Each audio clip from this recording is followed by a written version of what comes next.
হ্যাঁ, হ্যালো। কথা শোনা যাচ্ছে?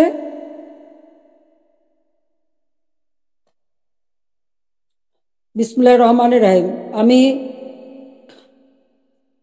আমাদের ছাত্র সমাজের প্রতি আমি আমার শুভেচ্ছা জানাই।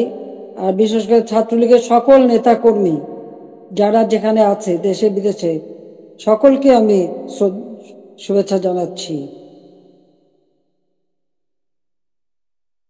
আসসালামু আলাইকুম এবং আদাব। সকলের জন্য আমার দোয়া আশীর্বাদ। বাংলাদেশ একটা ক্রান্তি লগ্নের মধ্য দিয়ে চলছে। বাংলাদেশকে নিয়ে যেন একটা ধ্বংসের খেলা শুরু হয়েছে। যে বাংলাদেশটা সারা বিশ্বের কাছে উন্নয়নের রোল মডেল ছিল, উন্নয়নের বিস্ময় ছিল, সেই বাংলাদেশের আজকে চরমভাবে ধ্বংস করে আজ একটা জঙ্গি সন্ত্রাসীদের দেশ হিসেবে পরিণত করা হয়েছে। এটাই হলো সব থেকে দুর্ভাগ্যের বিষয়। আগস্ট মাস আমাদের শোকের মাস। সেই আগস্ট মাসেই আবার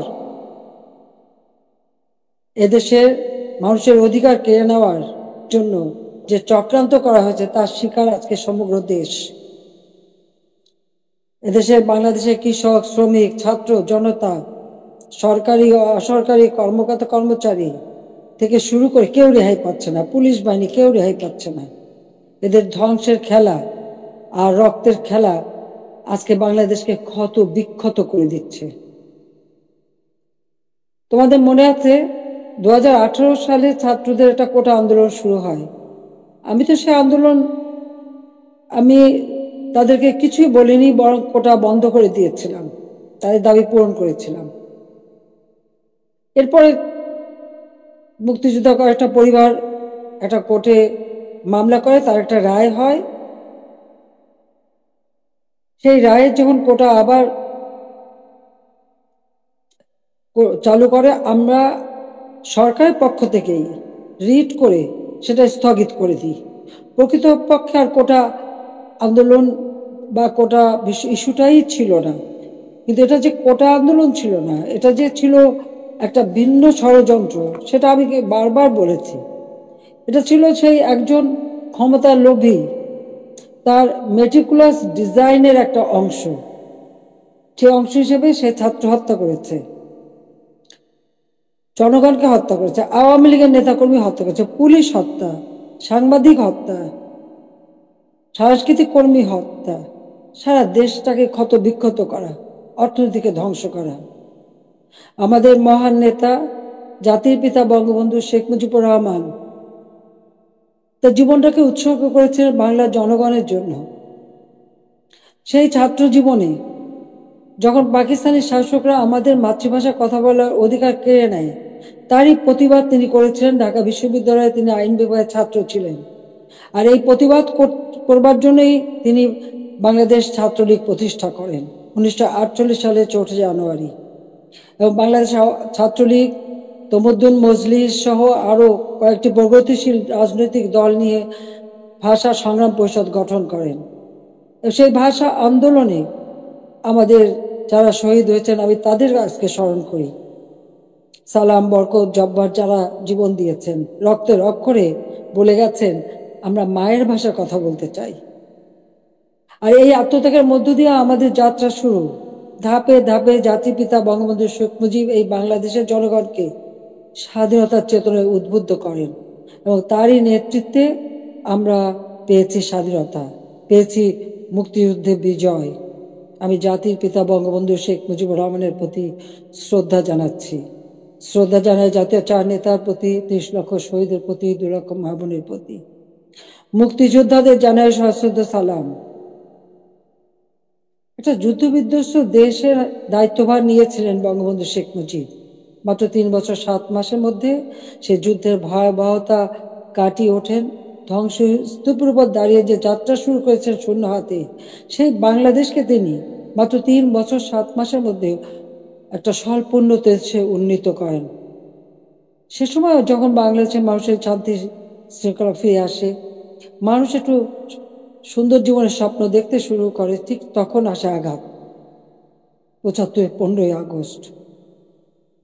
ওই ধানমন্ডি 32 নম্বর বাড়ি, যেখান থেকে জাতির পিতা স্বাধীনতার ঘোষণা দিয়েছিলেন, পাকিস্তানি হানাদার বাহিনী তাকে গ্রেপ্তার করে নিয়ে গেছিল এই ঘটনার পর। তখন এই বাড়িটা তারা লুটপাট করেছিল, কিন্তু আগুন দিয়ে পোড়ায়নি, ভাঙেনি। মুক্তিযুদ্ধে বিজয়ের পর জাতিপিতা ফিরে আসতে সক্ষম হন বাংলাদেশে। 10ই জানুয়ারি 1972 সালে তিনি প্রত্যাবর্তন করেন। এই বাড়িতে বসেই তিনি কিন্তু বাংলাদেশের এই বিধ্বস্ত বাংলাদেশকে গড়ে তোলেন। রাষ্ট্রপতি হিসেবে তিনি কিন্তু রাষ্ট্রপতি ভবনে থাকেননি, বা প্রধানমন্ত্রী হিসেবে প্রধানমন্ত্রী ভবনে থাকেননি। এই ছোট বাড়িটা, যে বাড়িটা আমার মা অনেক কষ্ট করে প্রতিটি ইট নিজের হাতে গেড়ে তিনি এই বাড়িটা গড়ে তুলেছিলেন। ওই বাড়িতেই 15 আগস্ট আমার বাবা জাতির পিতা বঙ্গবন্ধু শেখ মুজিবকে হত্যা করা হয়। আমার মা বেগম ফজিলাতুন্নেসা মুজিবকে হত্যা করে। আমার 3 ভাই, সকলেই আমার ছোট। মুক্তিযোদ্ধা ক্যাপ্টেন শেখ কামাল, মুক্তিযোদ্ধা লেফটেন্যান্ট শেখ জামাল এবং ছোট রাসেল, যার বয়স ছিল মাত্র 10 বছর। তাদের কিন্তু কেউ নির্মমভাবে হত্যা করে। কামাল জামালের নবপরিণীতা বধূ সুলতানা এবং রোজি জামালকে হত্যা করে। আমার একমাত্র চাচা শেখ আবু নাসের, তিনিও মুক্তিযোদ্ধা, পঙ্গু ছিলেন। ঘাতকের নির্মম বুলেটের আঘাতে তিনিও জীবন হারান। রাষ্ট্রপতি মিলিটারি সেক্রেটারি ছুটে এসেছিলেন ব্রিগেডিয়ার জামিল উদ্দিন, তাকে হত্যা করে। পুলিশ অফিসার সিদ্দিকুর রহমানকে হত্যা করে। একই সাথে যুবনেতা শেখ ফজলুল হক মনিকে হত্যা করে, তার অন্তঃসত্ত্বা স্ত্রী আরজুমনি, তাকেও হত্যা করে। আব্দুর রব সানিবাদ, যিনি স্বাধীনতার সংগঠক ছিলেন, তাকে হত্যা করে। তার 10 বছরের ছেলে আরিফ, 13 বছরের মেয়ে বেবি, 4 বছরের নাতি সুকান্ত সহ ওই পরিবারের সদস্যদের নির্মমভাবে হত্যা করে।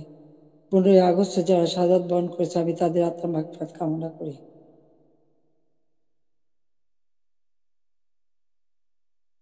বাংলাদেশের ইতিহাসের সাথে ছাত্রলীগের ইতিহাস জড়িত।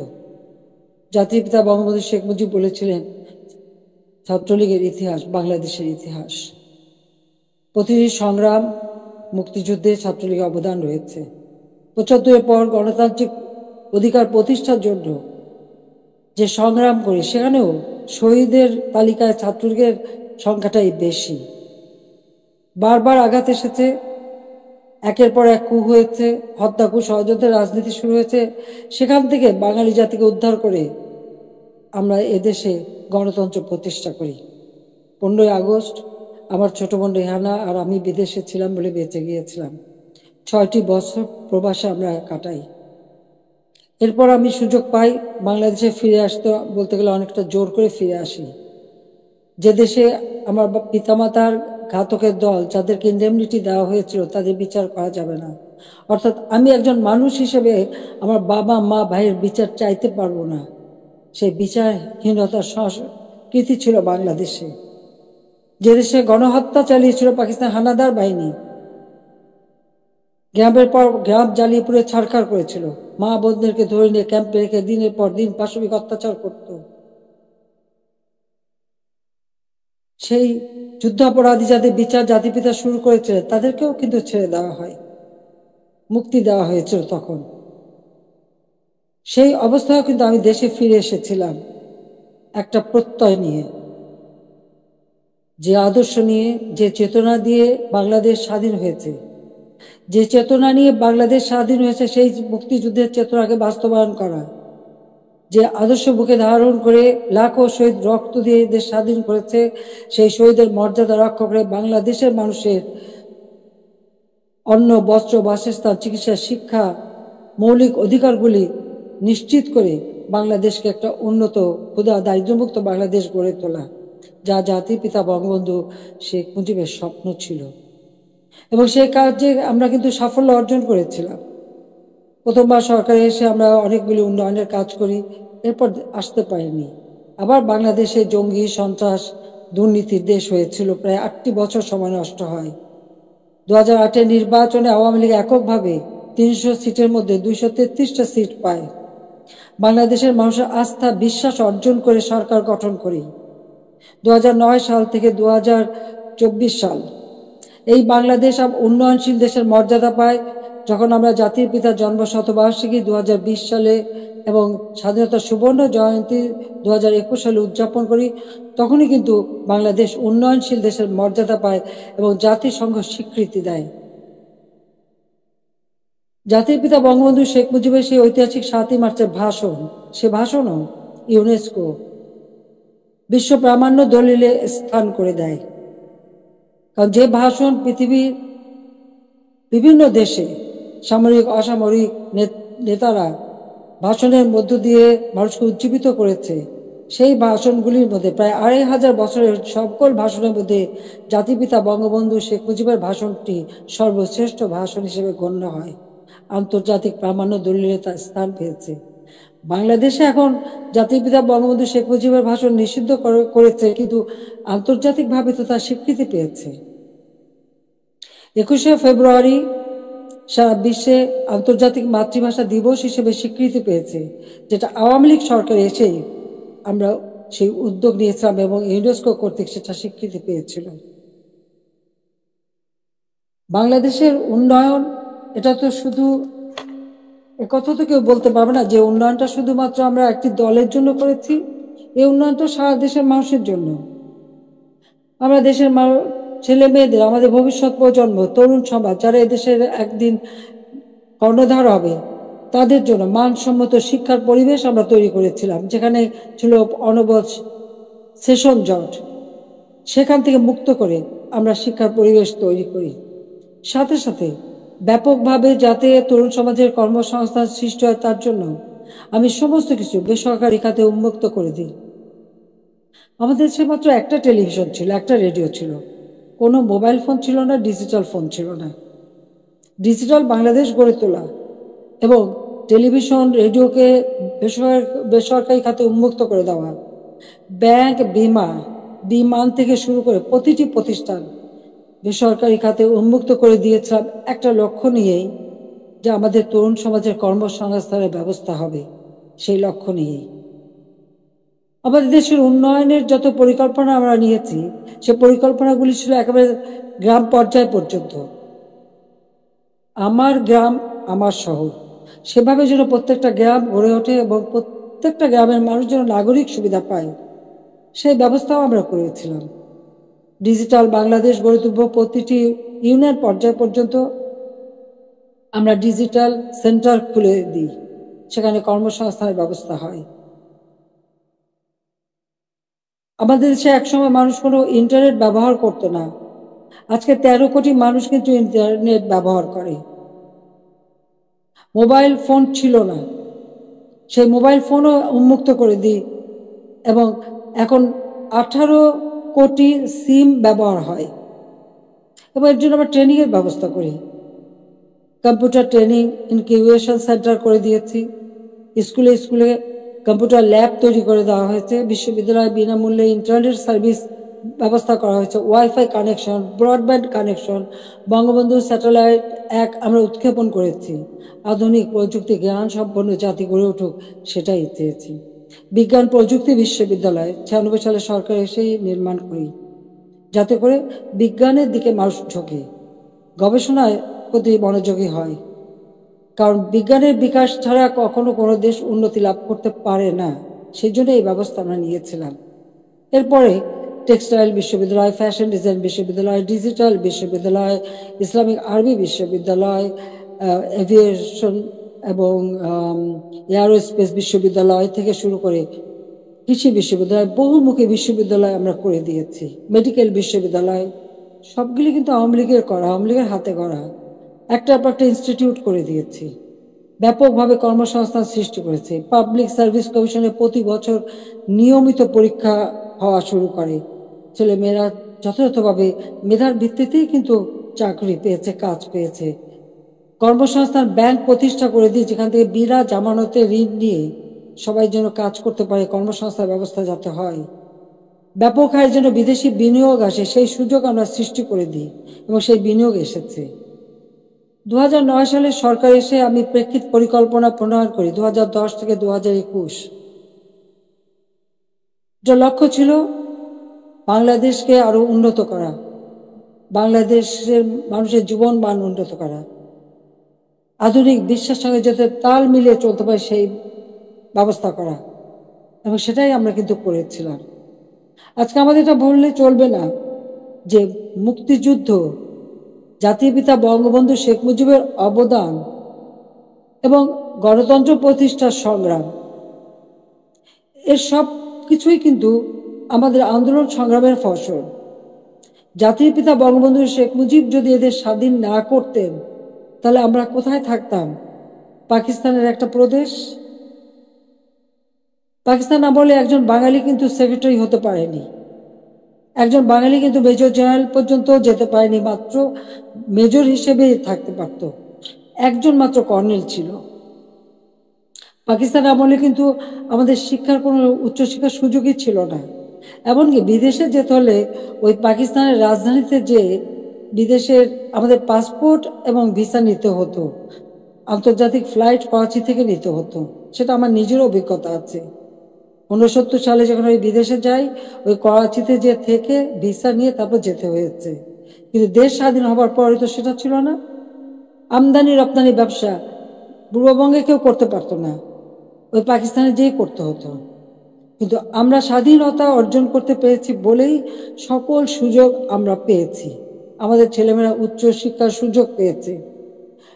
আমাদের মুক্তিযুদ্ধের ইতিহাস আমাদের গৌরবের ইতিহাস, আমাদের বিজয়ের ইতিহাস। এই ইতিহাসকে মুছে ফেলতে পারবে না। আমি জানি এটা মুছে ফেলার চেষ্টা হচ্ছে, সংবিধানকে ধ্বংস করা, জাতীয় পতাকা ধ্বংস করা, অনেক চেষ্টাই করা হয়েছে। কিন্তু লাখো শহীদের রক্তের বিনিময়ে যে পতাকা পেয়েছি, যে সংবিধান পেয়েছি, যে স্বাধীনতা পেয়েছি, তা ওই কয়েকজন বুলডোজার দিয়ে ভেঙে গুড়িয়ে দেবে এ শক্তি তাদের হয়নি এখনো। এটা তাদের দুর্বলতার প্রকাশ। তারা একটা দালান ভাঙতে পারে, কিন্তু ইতিহাসকে তারা ধ্বংস করতে পারে না। ইতিহাস কিন্তু তার প্রতিশোধ নেয়, এটাও তাদের মনে রাখতে হবে। একবার মুছে ফেলা হয়েছিল 75-এর পর, এরপরে আবার এখন শুরু। যারা এটা করছে তারা তাদের হীনমন্যতার পরিচয় দিচ্ছে। তাদের কাছে বোধহয় বাংলাদেশের স্বাধীনতাটা পছন্দ হয় না, ওই পাকিস্তানিদের মানে অধীনে থাকা আর তাদের পদলেহন করাটাই তাদের বোধহয় পছন্দ।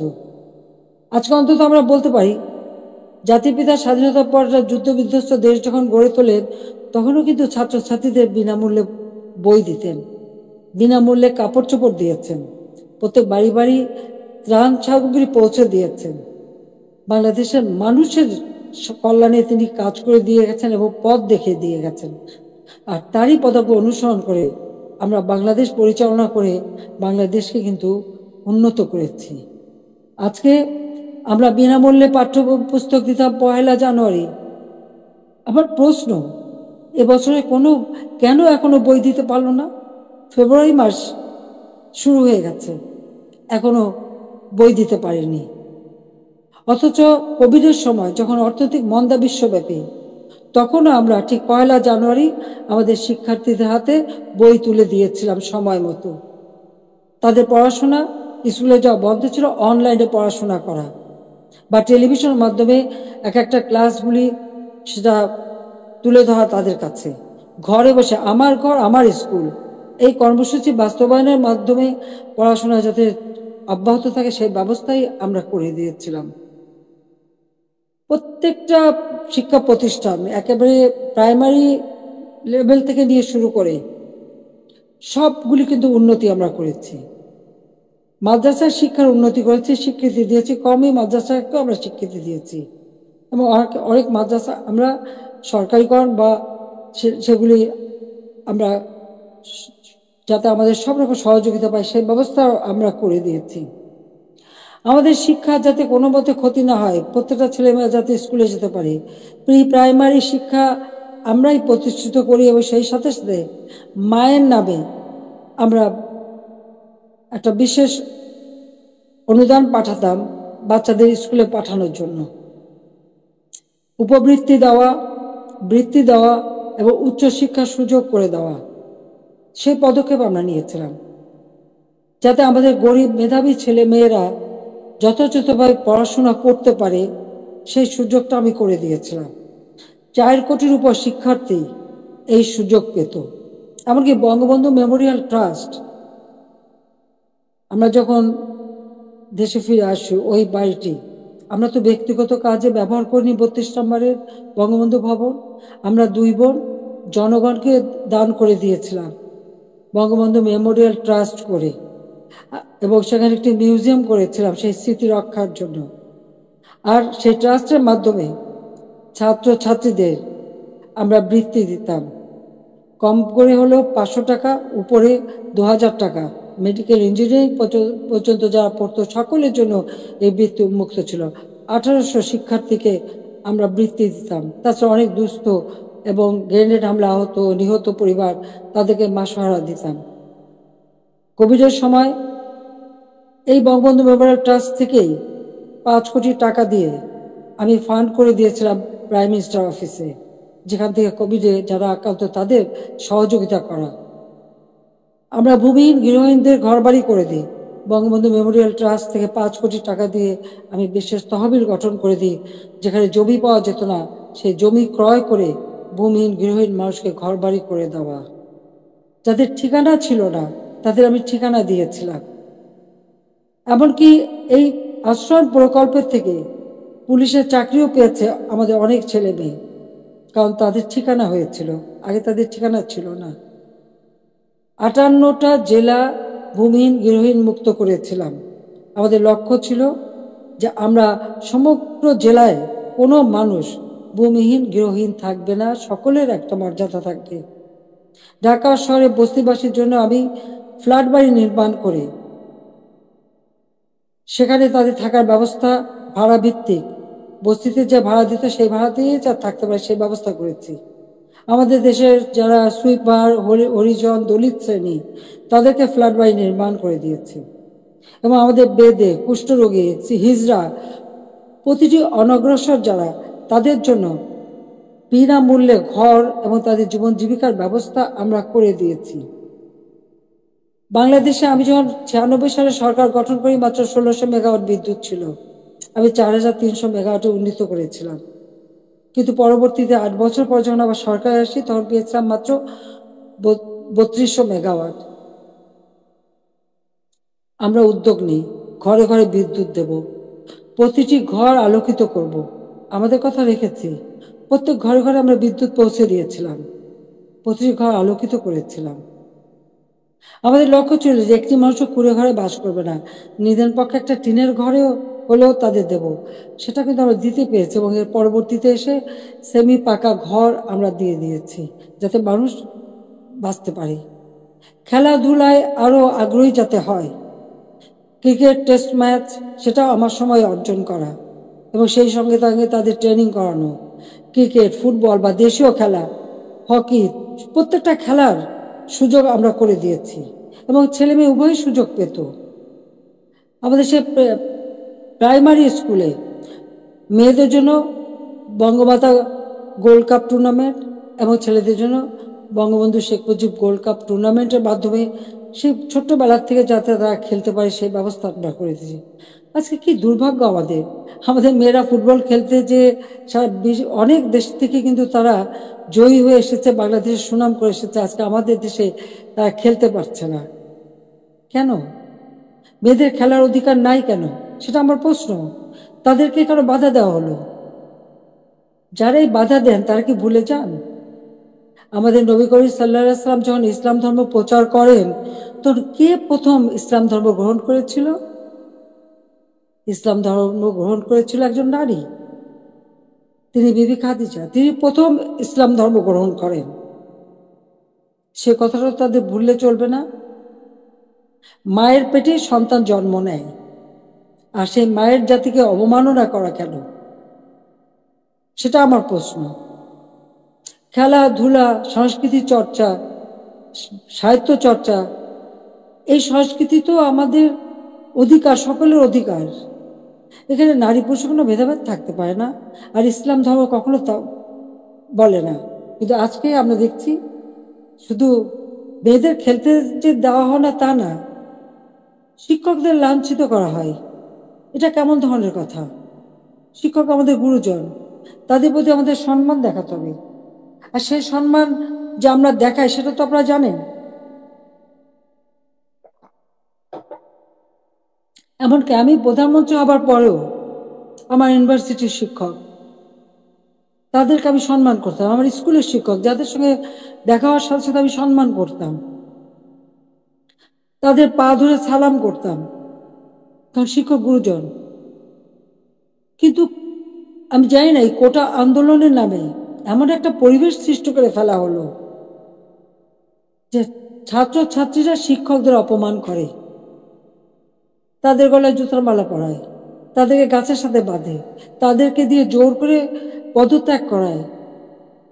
কেন এই ধরনের বেয়াদবি কেন শেখাবে বা এই শিশুদের, কমলমতি শিশুদের এবং ছাত্রছাত্রীরা কেন এই বেয়াদবি করবে? আজকে ছাত্রছাত্রীরা শিক্ষকদের বয়কট করে। এই ধরনের অদ্ভুত আচরণ আমি জানি না পৃথিবীর আর কোনো দেশে আছে কিনা।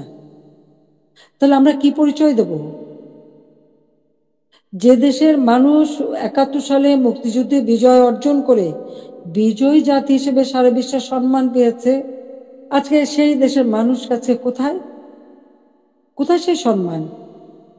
যে দেশটাকে আমি জাতির পিতা বঙ্গবন্ধু শেখ মুজিবের আদর্শ বুকে নিয়ে, যে বাংলাদেশকে আমরা উন্নয়নশীল দেশের মর্যাদা এনে দিয়েছিলাম, আমাদের অর্থনীতি আন্তর্জাতিকভাবে ৩৫তম অর্থনীতির দেশ হিসেবে স্বীকৃতি পেয়েছে। দারিদ্রের হার ৪১ ভাগ থেকে আমি ১৮.৭ ভাগে নামিয়ে এনেছিলাম।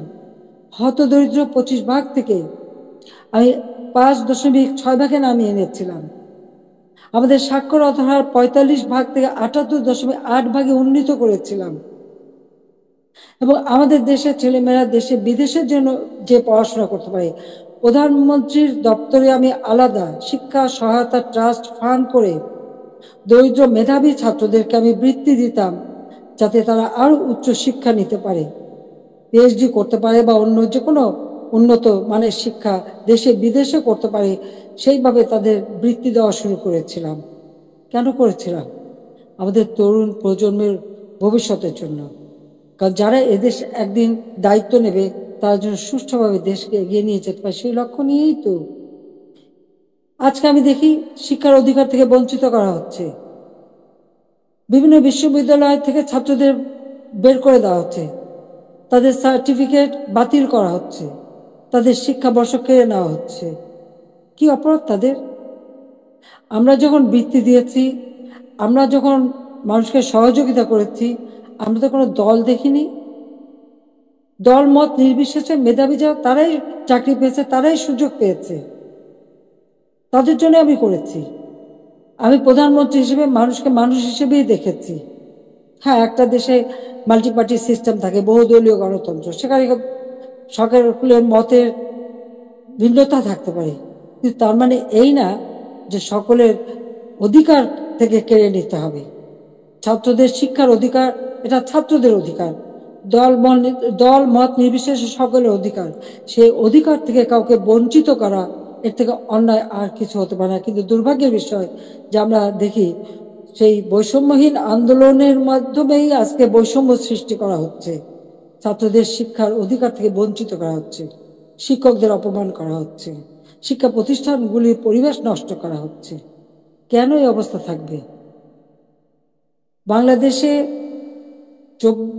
২০২৪ সালে যে ঘটনা ঘটল, সেখানে পুলিশদের পিটিয়ে পিটিয়ে হত্যা করা, একটা অন্তঃসত্ত্বা নারী পুলিশ যে বারবার বলছে, ভাই আমাকে মারবেন না, আমার পেটে বাচ্চা। মানুষ এত অমানুষ হয় কিভাবে যে তাকে পিটিয়ে পিটিয়ে হত্যা করা হলো?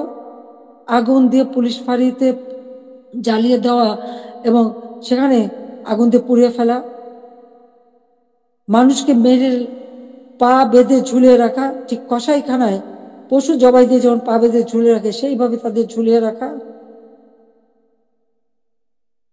যারা এমনকি তাদেরকে এমনভাবে অপমান করা, কাপড় খুলে নিয়ে তাদেরকে এক একজনকে কিভাবে বেইজ্জতি করা,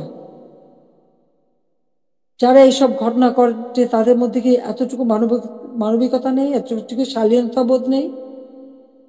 কি করে একটা মানুষ এভাবে মানুষকে অত্যাচার করতে পারে? আমরা তো 15 বছর 7 মাস তো ক্ষমতায় ছিলাম, এইভাবে তো আমরা কাউকে অপমান করিনি বা এভাবে দলীয়করণ আমরা করিনি।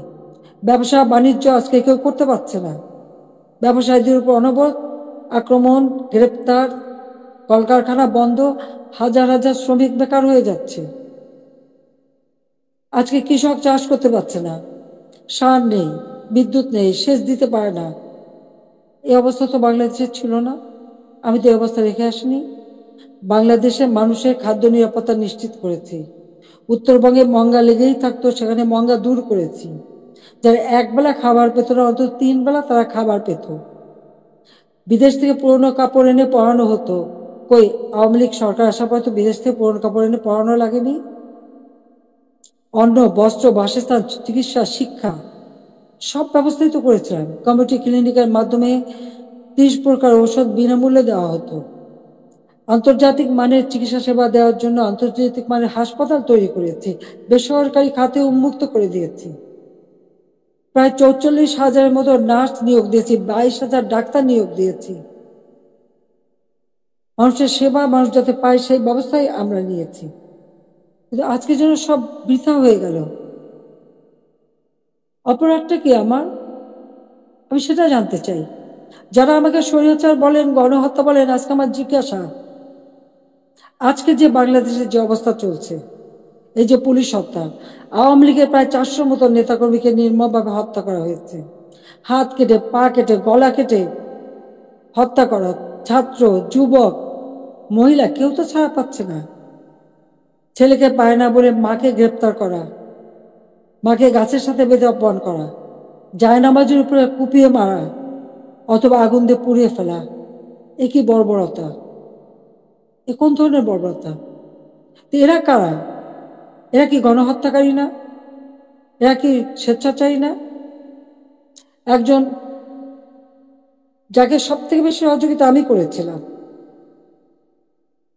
গ্রামীণ ব্যাংকের ম্যানেজারের পদ, 6,000 টাকা বেতনের চাকরি 90 সালে পেয়েছিলেন।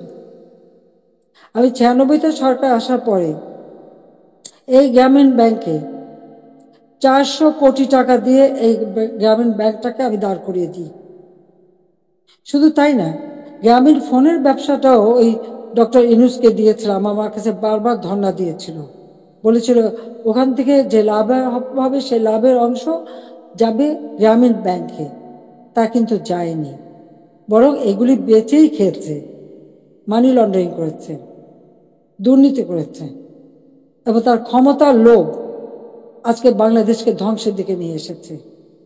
একটি মানুষের ক্ষমতার লোভ বাংলাদেশকে জ্বালিয়ে পুড়ে ছারখার করে দিচ্ছে। তার মধ্যে কি এতটুকু মনুষ্যত্ব বোধ নেই, কৃতজ্ঞতা বোধ নেই? যেই তার উপকার করে তার উপরেই, তার মাথায় আঘাতটা করতে হবে কেন? ক্ষুদ্র ঋণ আন্তর্জাতিকভাবে স্বীকৃত ছিল না। এই ডক্টর ইউনূসেরই অনুরোধে আমি নিজে তার সম্মেলনে উপস্থিত হই, যেখানে স্পেনের রানী কুইন সোফিয়া এবং হিলারি ক্লিন্টন তারা উপস্থিত হন। আমি উপস্থিত ছিলাম বলে প্রধানমন্ত্রী হিসেবে। এবং ক্ষুদ্র ঋণ জাতিসংঘে যাতে স্বীকৃতি পায় সে ব্যবস্থাও আমি করেছিলাম। কিন্তু কত বড় বেঈমান মুনাফিক যে তার ক্ষমতা লোভ এমন পর্যায়ে চলে গেল যে সে আমাকে আর রেহানাকে হত্যা করার পর্যন্ত পরিকল্পনা করল। এবং তার বক্তৃতায় তিনি ধরা পড়ে গেছেন। বিল ক্লিন্টনের ফাউন্ডেশনে সে মোটা টাকা দেয়। আমাদের দেশে কোনো দুর্যোগ দুর্বিপাকে কোনোদিন মানুষকে 1 পয়সা সাহায্য করেনি, কিন্তু সেখানে তিনি মোটা টাকা দিয়েছিলেন। আপনারা দেখেছেন গত সেপ্টেম্বর মাসে জাতিসংঘ যখন যায়, সেখানে বিল ক্লিন্টন ফাউন্ডেশনে দাঁড়িয়ে ইউনূস সাহেব কি বক্তৃতা দিলেন? যে এই আন্দোলন, কোটা আন্দোলন, এটা কোনো ছাত্র জনতার আন্দোলন ছিল না, এটা ছিল তার মেটিকুলাসলি ডিজাইনড আন্দোলন, যা তার মাস্টার মাইন্ডের মাধ্যমে করা। ওই মাহফুজ আলমকে তার পরিচয় করে দিয়েছিল মাস্টার মাইন্ড হিসেবে। তার অর্থটা কি? ছাত্রদেরকে বিভ্রান্ত করা হয়েছে। আমাদের ছাত্ররা কোমলমতি, তারা ঠিক কোনটা সঠিক সবসময় তো বুঝতে পারে না, তারা ঝুঁকে চলে এসেছে। আবার আরেকজন সমন্বয়ক বলল কি, গণভবন আক্রমণের আগে বেশি ছাত্র পায়নি, তাই ফলস আইডি কার্ড করে ভুয়া ছাত্র বানিয়ে নিয়ে এসেছিল। তার মানে এদের উদ্দেশ্যটা কি ছিল?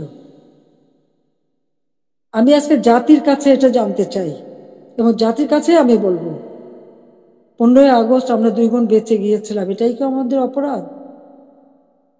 বাবা মা ভাই সব হারিয়েছিলাম, সব হারিয়েও সেই শোক ব্যথা বুকে নিয়েও ফিরে এসেছি বাংলাদেশের মানুষের কাছে। কেন?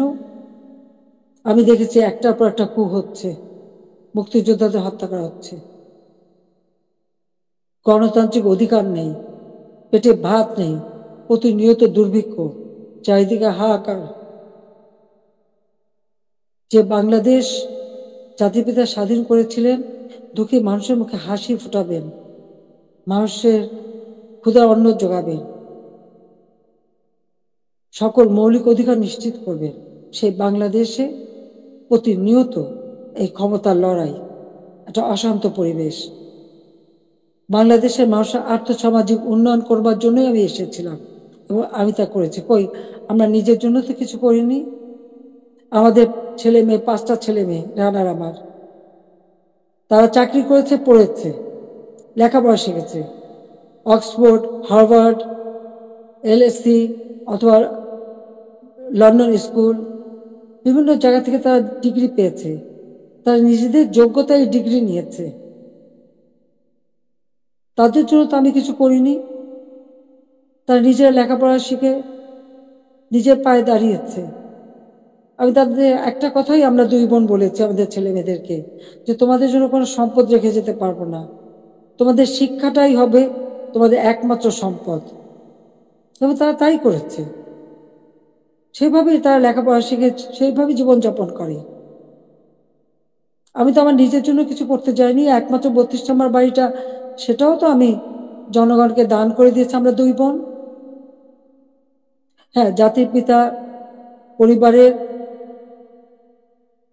নিরাপত্তা দেওয়ার জন্য একটা আইন করা হয়েছিল, সেই সূত্রে একটা বাড়ি রেহানাকে থাকতে দেওয়া হয়েছিল।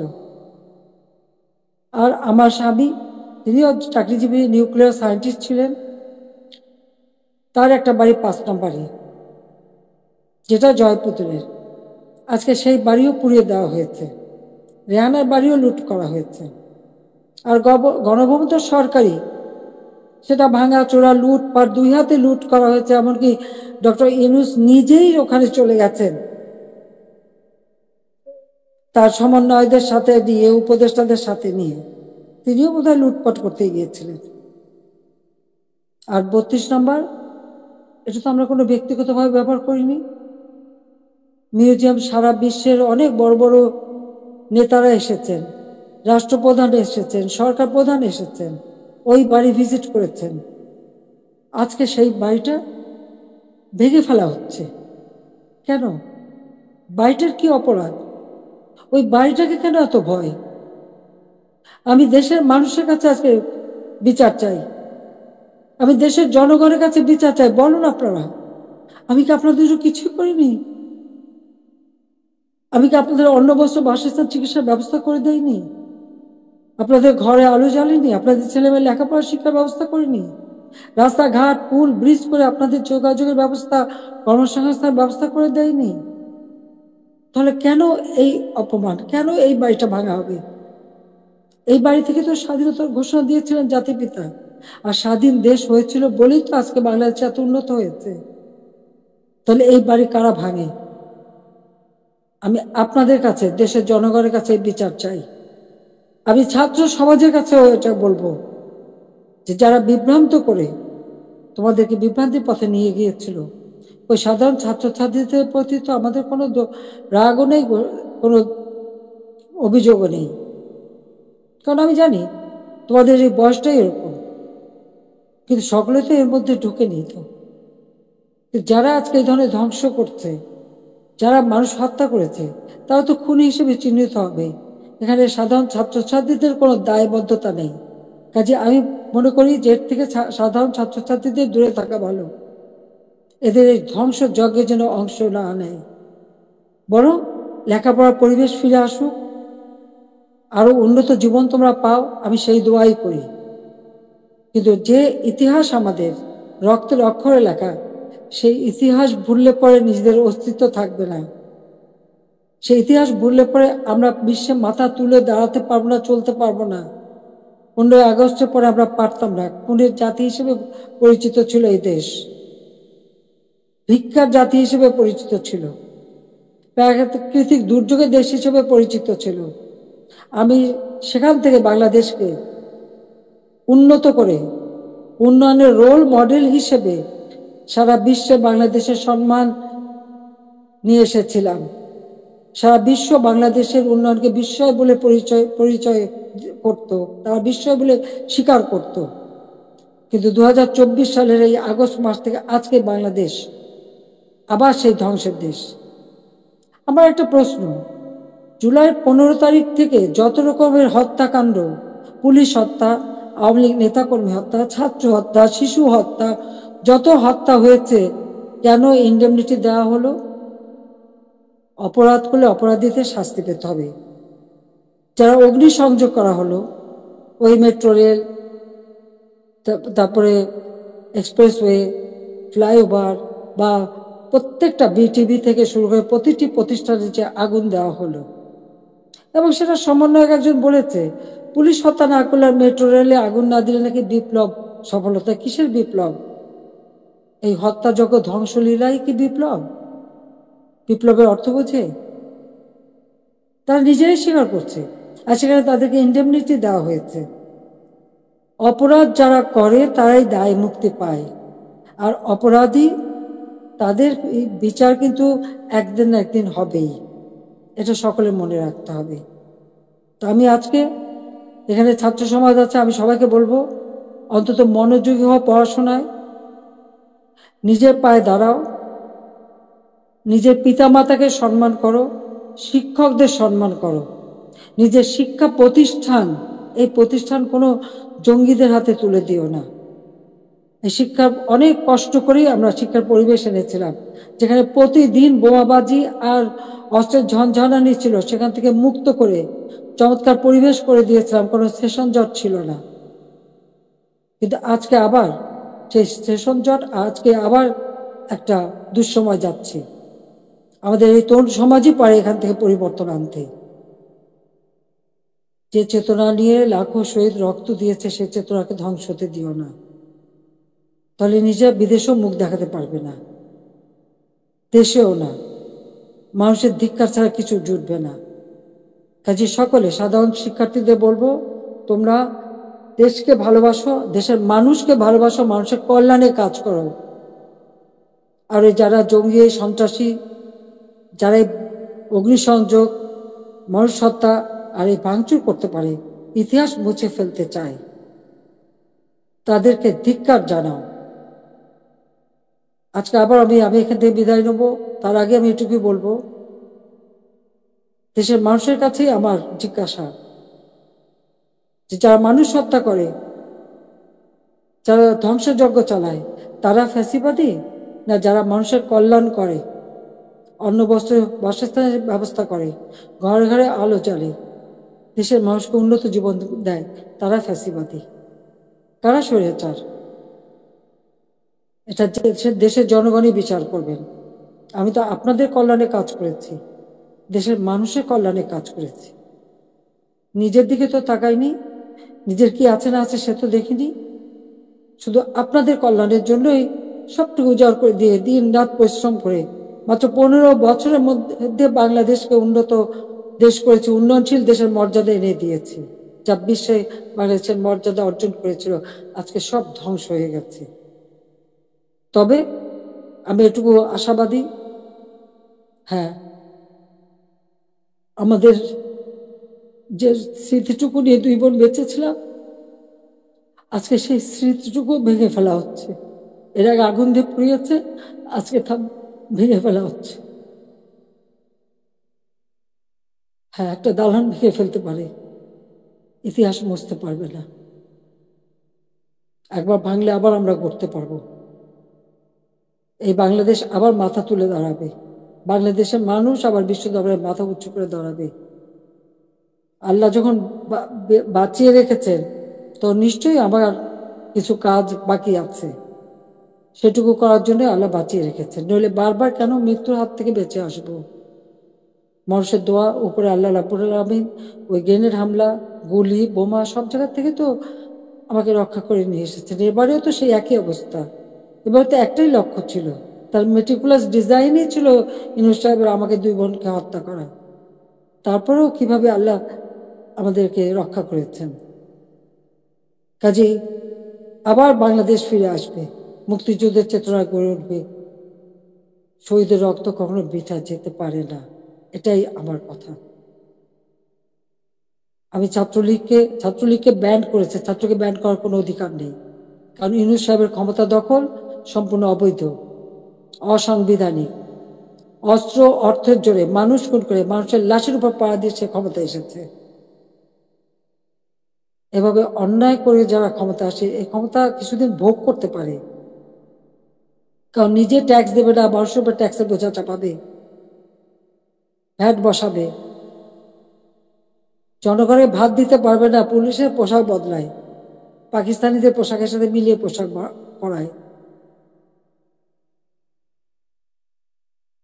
কৃষক চাষ করতে পারে না, সার পায় না, সেচ পায় না, শ্রমিক কাজ পায় না, শ্রমিকদের বেকার করে দেয়, অথচ নিজের অর্থ সম্পদ ঠিকই আছে এবং অর্থ পাচার করা অব্যাহত রেখে দিয়েছে। কাজে এ অন্যায় আল্লাহ রাব্বুল আলামিনও সইবে না। এবং বাংলাদেশের মানুষকেও বলবো, আপনারাও এই অন্যায়ের প্রতিবাদ করবেন, প্রতিরোধ গড়ে তুলবেন। বাংলাদেশকে এভাবে ধ্বংস হতে দেবেন না। আমি আছি আপনাদের পাশে।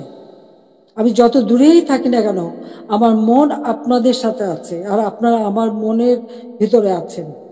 বাংলার জনগণকে নিয়ে তো সব শোক ভুলেছিলাম, বাংলাদেশের মানুষকেই তো একটা নিজের পরিবার হিসেবে আমি নিয়েছিলাম। আর সেইভাবে নিজের ছেলে মেয়েকে স্নেহ বঞ্চিত করেছি, কিন্তু আপনাদের জন্য দিন রাত পরিশ্রম করেছি। কাজে আমি আপনাদের কাছে বিচার চাই, আর আপনাদের সহযোগিতা চাই, যে এই ধ্বংসযজ্ঞ থেকে যেন বাংলাদেশ মুক্তি পায়, এই দমবন্ধ করা পরিবেশ থেকে যেন বাংলাদেশের মানুষ মুক্তি পায়, বাংলাদেশের মানুষ যেন জীবনের নিরাপত্তা পায়, শান্তিতে চলতে পারে, সেটাই আমাদের কামনা, সেটাই আমরা চাই। কাজে আজকে যারা এই ধরনের দুর্বৃত্ত পরায়ণ করছে, এই দুর্বৃত্তদের হাত থেকে দেশকে রক্ষা করতে হবে। তার জন্য সকলকে ঘুরে দাঁড়াতে হবে, প্রতিরোধ গড়ে তুলতে হবে। আসুন সকলে মিলে আবার আমরা আমাদের দেশকে মুক্তিযুদ্ধের চেতনায় গড়ে তুলি। ইনশাল্লাহ 2041 সালের মধ্যে বাংলাদেশ ক্ষুধামুক্ত, দারিদ্র্যমুক্ত, উন্নত, সমৃদ্ধ, স্মার্ট বাংলাদেশ হিসেবে গড়ে উঠবে, এবং সেটা আমরা করতে পারবো ইনশাল্লাহ। জয় বাংলা, জয় বঙ্গবন্ধু, বাংলাদেশ চিরজীবী হোক। ছাত্রলীগকে ধন্যবাদ আজকে এই সুযোগটা করে দেওয়ার জন্য। তোমরা ভালো থাকো, তোমাদের দোয়া করি। সেই সাথে সাথে সকল ছাত্র সমাজ, তাদের জন্য আমার দোয়া, আশীর্বাদ রইল। সবাইকে আবারও বলবো, মনোযোগ দিয়ে লেখাপড়া শেখো, দেশকে ভালোবাসো, দেশের মানুষকে ভালোবাসো, দেশের কল্যাণে কাজ করো।